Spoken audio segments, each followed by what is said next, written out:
Pandian ஸ்டோர்ஸோட episode எல்லாருமே வந்து வீட்டில் உட்காந்துட்ருக்காங்க. உட்காந்துட்டு ரொம்ப ஹாப்பியாக இருப்பாங்க. அப்போ பாண்டியன் வீட்டுக்கு வராங்க. கோமதின்றாங்க. அப்பா என்னதுப்பா பையில சொல்கிற இருமான்றாங்க. என்னங்கன்னு வாங்க, இங்கே பாரு எல்லாருக்கும் போய் தட்டை எடுத்துகிட்டு வான்றாங்க. என்னங்க விஷயம், சாப்பாடு நீங்களே வாங்கிட்டு வந்துடுறீங்களா? ஆமாம், நானே கடையில் இருந்து வாங்கி வச்சுருக்கீங்க. அதுக்கு முன்னாடி நீங்கள் சொல்ல வேண்டாமா? ஏன் கோமதி என்னாச்சு? ஏமா முன்னாடியே நான் சாப்பாடு வேறு பண்ணி ரெடியாக வச்சுருக்கேன், இதில் வேறு நீங்கள் இப்படி எல்லாம் பண்ணிக்கிட்டு இருக்கீங்க அப்படின்னு வாங்க. குடும்ப பொண்ணுக்கு இப்படி இருக்கணும்னு சொல்லிட்டு அந்த ஆசைகளை நிறைவேற்றாம நீங்க இப்படி எல்லாம் பண்ணிட்டு இருக்கீங்கன்றாங்க. கொஞ்சம் ஓய்வு வேணும், அதுக்கு முன்னாடி கால் பண்ணும். சரி, அடுத்த டைம் நான் உனக்கு கால் பண்ணி சொல்லிடுறேன். சரி, இப்போ இந்த சாப்பாடு எல்லாம் என்ன பண்றது? செஞ்சு வச்ச சாப்பாடெல்லாம் காலையில் சாப்பிட்டுக்கலாம், நீங்க தானே பார்க்கலாம் அப்படின்றாங்க. சரி, இப்போ எடுத்துட்டு வான்னு சொல்றாங்க. அப்பா என்னப்பா திடீர்னு? சும்மா தான் குழலி அப்படின்றாங்க.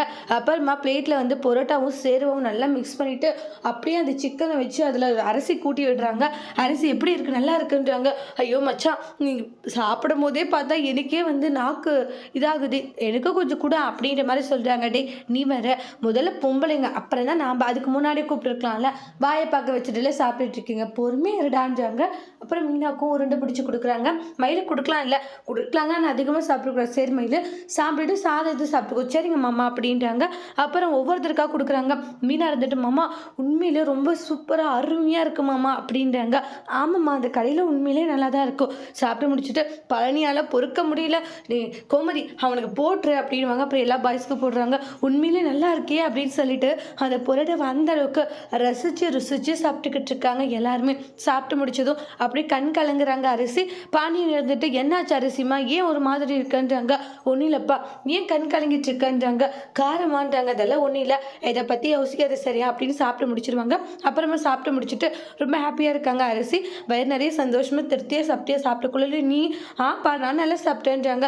சரிப்பா நான் கிளம்புறேன், இருந்துட்டு போகலாம் இல்லையாக்கா, நைட் ஆகிடுச்சு, காலையில் போகணும், பக்கத்து தெருவில் தான் உன்னுடைய மாமா இருக்காருடா, தேவையில்லாத ஏதாச்சும் பிரச்சனை பண்ண வந்திருக்கலாம்ல, ஏதோ வேலையாக போயிட்டு வான்ற மாதிரி அமுச்சு விட்டாங்க. சரிப்பா நான் போயிட்டு வரேன்றாங்க. சரி ஓகே அப்படின்னு சொல்லிட்டு அங்கேருந்து எல்லாம் கிளம்பி போயிடுவாங்க. அப்புறமா வந்து அரிசி ஃபீல் பண்ணுவாங்க. அரிசி எதுக்கும் கவலைப்படாது சரியா, உனக்கு என்ன தேவையோ எல்லாம் அப்பா கிட்ட கேள்வி நான் பார்த்துக்கிறேன்றாங்க. அப்பா கிட்ட ஒன்று கேட்கட்டுமா சொல்லுங்கப்பான்றாங்க. கல்யாணத்துக்கு முன்னாடி எப்படி போனா, அவன் எங்கே கூப்பிட்டான், யார் உனக்கு உதவி பண்ணாங்க அப்படின்ட்டு கொஸ்டின் மேலே கொஸ்டினாக கேட்டுக்கிட்டு இருக்காங்க. அரிசி எந்த ஒரு பதிலும் சொல்கிறதில்ல. ஆனால் இந்த இடத்துல மீனா ஒரு ராஜு சும்மா இருக்காமல் எங்களுக்கு தெரியுமாமா நாங்கள் சொல்கிறோம், யாருமா இதுக்கு காரணம், கல்யாணத்துக்கு முன்னாடி தேவையில்லாமல் வந்து ஃபோட்டோவை எடிட் பண்ணிவிட்டு ஒருத்தர்கிட்ட பிளாக்மெயில் பண்ணி அவங்க சொல்லி தான் அரிசி இந்த வீட்டை விட்டு போனாங்க, யாருன்னு கேட்கவும் சுகனே சித்தி தான் அப்படின்றாங்க. கேட்டு ஷாக் ஆகுறாங்க. நான் ஏதோ பண்ணல, சுகனே சித்தி தான் எல்லாத்துக்கும் காரணம், அவங்க தான் வந்து குமார் வந்து அவங்களுக்கு கால் பண்ணி ஃபோட்டோஸ் எல்லாம் இது மாதிரி எடிட் பண்ணியிருக்க, அரிசி அமுச்சு விடுங்கன்ட்டு ஃபுல் அண்ட் ஃபுல் அரிசிக்கு சப்போர்ட் பண்ணதே சுகனே சித்தி தான். படம் பார்க்க போகும்போது எல்லாத்துக்கும் காரணம் இவங்க எல்லா உண்மையும் சொல்கிறாங்க. கேட்டுட்டு பயங்கரமாக சண்டை போட்டுக்கிட்டு இருக்காங்க.